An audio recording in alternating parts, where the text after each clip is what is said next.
Welcome back. Bulletin کا آغاز کریں اور آپ کو بتائیں کہ سنتاس معاہدے کی خلاف ورزی پر بھارتی اقدام پر امریکی جریدے نے پاکستان موقف کی حمایت کر دی۔ پانی کو ہتھیار بنانے کی بھارتی کوشش عالمی عدالتوں اور بین الاقوامی قانون کی نظر میں ناقابل قبول قرار دی گئی ہے۔ دی نیشنل انٹرسٹ کے مطابق سنتاس معاہدے کی معطلی کے بعد پانی کے سیاست نے نیا رخ اختیار کر لیا ہے۔ سنتاس معاہدے کی معطلی علاقائی کشیدگی بڑھائے گی۔ بھارت کا دلہستی سٹیج 2 منصوبہ سنتاس معاہدے کے خلاف قدم ہے۔ بھارتی پانی کو اسٹریٹجک ہتھیار بنا رہا ہے۔ امریکی جریدے نے مزید کہا کہ پانی کا بحران جنوبی ایشیا میں انسانی خطرہ بن سکتا ہے۔ بھارت کی جانب سے آبی ڈیٹے کی فراہمی روکنا بین الاقوامی قوانین کی خلاف ورزی ہے۔ عالمی اثاثہ عدالت نے واضح کیا کہ بھارت سنتاس معاہدہ یک طرفہ معطل نہیں کر سکتا۔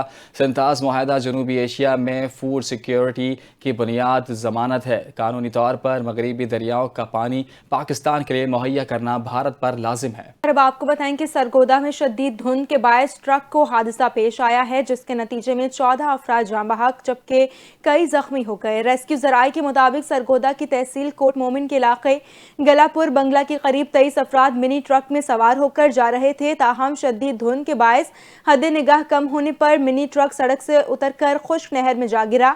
ٹرک کے نیچے دب کر 7 افراد موقع پر ہی جاں بحق ہو گئے۔ ریسکیو اہلکاروں نے لاشوں اور دیگر شدید زخمی ہونے والے افراد کو THQ اسپتال منتقل کیا، جہاں دوران علاج مزید 7 افراد دم توڑ گئے۔ حادثے کا شکار افراد جنازے میں شرکت کے لیے جا رہے تھے۔ کراچی ایسٹ انویسٹیگیشن نے خفیہ اطلاع پر رواں سال کی بڑی کارروائی کرتے ہوئے درجنوں سے زائد بچوں سے بدفعلی میں ملوث ملزمان کو ساتھی سمیت گرفتار کر لیا۔ پولیس نے ملزمان کا 3 روزہ جسمانی ریمانڈ بھی حاصل کیا۔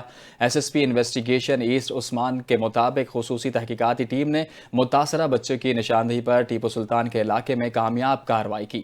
مزید تفصیلات بتا رہے ہیں ہمارے نمائندے ذیشان ملک۔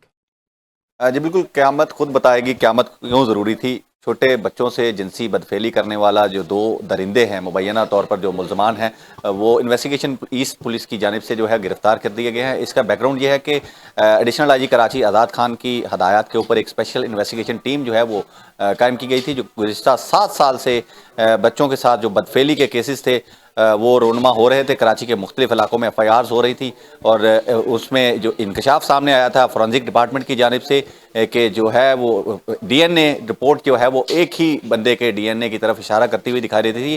اس حوالے سے SSP انویسٹیگیشن عثمان سدوسائی صاحب ہمارے ساتھ موجود ہیں۔ دیکھیں، ایکچولی کریڈٹ ان کو دینا چاہیے جنہوں نے یہ انیشیٹو لیا۔ تو یہ جاوید عالم اوڈو صاحب سر جو کہ کرنٹلی IGP سندھ ہیں، جب یہ ایڈیشنل IG تھے تو انہوں نے یہ سسٹمز اسٹیبلش کیے تھے۔ ان سسٹمز کی اسٹیبلشمنٹ کی موجودگی میں پھر یہ ہوا کہ ایک لیٹر آتا ہے لیب سے کہ 2020 سے لے کے 2025 تک ایک جو یہ زیادتی کے کیسز ہو رہے ہیں، اس میں جو زیادتی کرنے والا ہے DNA کے مطابق وہ ایک ہے۔ DIG انویسٹیگیشن ہے شوکت کھٹیان صاحب، انہوں نے ہائی لائٹ کیا اس معاملے کو۔ ایڈیشنل IG آزاد خان صاحب نے ایک JIT تشکیل دی DIG مقدس حیدر CIA کی سربراہی میں۔ تو انہوں نے سب کو جمع کیا، اور اس میں جب سب کو جمع کیا تو ایک پیٹرن ایمرج کے ہمارے سامنے ہے، اور پیٹرن یہ تھا کہ شام کو 6 سے رات 12 بجے تک یہ کارروائی یہ کرتا ہے، اس طرح کی 6 سالوں سے کر رہا ہے۔ ہفتے اتوار کو کرتا ہے، بچے کو موٹر سائیکل پہ لے کے جاتا ہے بہلا کے، اور پھر ملیر ندی میں یہ اس طرح کی حرکت کرتا ہے۔ باقی ہمیں کیسے پتہ لگا یہ کیسے ہے، اس کے ایویڈنسز کیا ہیں؟ ایویڈنسز کے یہ ہیں، ایک اس کا پیٹرن، اس کی جو CCTV میں شکل آئی ہے ہلکی پھلکی سی، اور دوسرا 3 جو وکٹمز ہیں انہوں نے خود آگے آئیڈینٹیفائی کیا ہے کہ یہ بندے ہیں، اور انڈیویجولی ہم نے بٹھایا ہے پرانے کیسز میں۔ پولیس کا یہی کہنا ہے کہ ابھی DNA ٹیسٹس کی جو رپورٹس ہے وہ آنا باقی ہیں، تاہم 3 جو بچے ہیں ان کی طرف سے اس کو آئیڈینٹیفائی بھی کیا گیا ہے، اور مزید قانونی کارروائی جو ہے وہ جاری ہے۔ تو دوسری جانب وزیر اعلیٰ سندھ سید مراد علی شاہ نے واضح کیا ہے کہ چائلڈ ابیوز کے کیسز کسی صورت برداشت نہیں کیے جائیں گے۔ کراچی میں درجنوں بچوں سے زیادتی میں ملوث ملزم کی گرفتاری پر وزیر اعلیٰ نے پولیس کو شاباش دیتے ہوئے اسے ایک بڑی کامیابی قرار دیا۔